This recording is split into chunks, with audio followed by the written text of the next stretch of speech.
Siang dan rakan-rakan dari Kang Financial Advisory dan CC Advisory.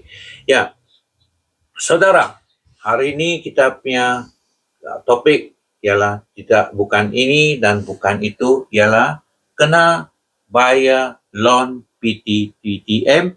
Kalau tidak bayar, kenapalah? Apa boleh berlaku? Jadi kita silakan Jerry yang buat dia punya komen, ya Jerry. Wah, mau buat PT-PTN loan. Wah, belajar 4 tahun. Berjaya. Dapat skrum ijazah. Menyertai alam pekerjaan. Pergi kerja. Dapat soal gaji. PT-PTN. Wah, mata sepatu tak mau bayar. Janganlah macam tu. Mesti bayar. Tak bayar, orang lain punya masa depan macam mana? Ikut dalam siklis. Petang buruk kok. So, tak bayar PT-PTN loan. Ya. Nak beli rumah, susah. Nak beli kereta, lagi susah. Nak apa lagi mau bawa personal loan? Apa mau mohon pinjaman ini, pinjam tu yang lain? Bayarlah. Tolong kalau bayar. tidak bayar, tidak bayar, menurut Jerry ada 400-nya PTM loaners tu bayar. Jadi kasih beri peluang, kasih bayar supaya adik-adik lain yang mau belajar, mau buat application, mau belajar, dapat dia punya application PTM lulus. Ya. Kesian lah yang orang lain tak ada bagi peluang belajar. Sebab macam mana kerajaan nak tolong? Kalau sudah buat permohonan pinjaman ini tu, semua orang mau bayar. Macam mana? Okay. Ya, thank you Jerry.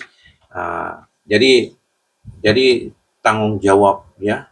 Jadi kita punya tanggungjawab dari membayar kita punya PT-PTM. Jadi seperti tadi Jerry yang cakap, ya. Kalau kita tidak bayar, yang anak-anak lain atau adik-adik lain yang mau buat lanjutan dia punya pendidikan, kurang dia punya financial lah, kena mau buat PT-PTM. Jadi lagi satu masalah ni. Jadi macam mana lah kerajaan dapat banyak duit boleh untuk itu tambah-tambah dalam PT-PTM. Jadi itulah, ya, kasih bayar supaya lain-lain yang adik-adik mau berjalan senanglah dia pergi buat pohon PT-PTM. Jadi ya, sekatan perjalanan, ya. Jadi walaupun ini PT-PTM ini dibuat di tahun 2020, tapi tadi kami sudah update di Google lah. Memang yang paling update lah 400 lebih yang belum kena bayar lah, masih hutang, ya. Ini satu kebaikan juga.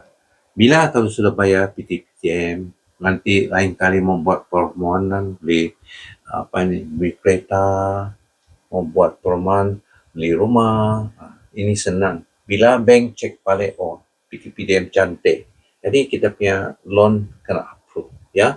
Jadi sampai sinilah. Sila like, subscribe dan sokong. Terima kasih.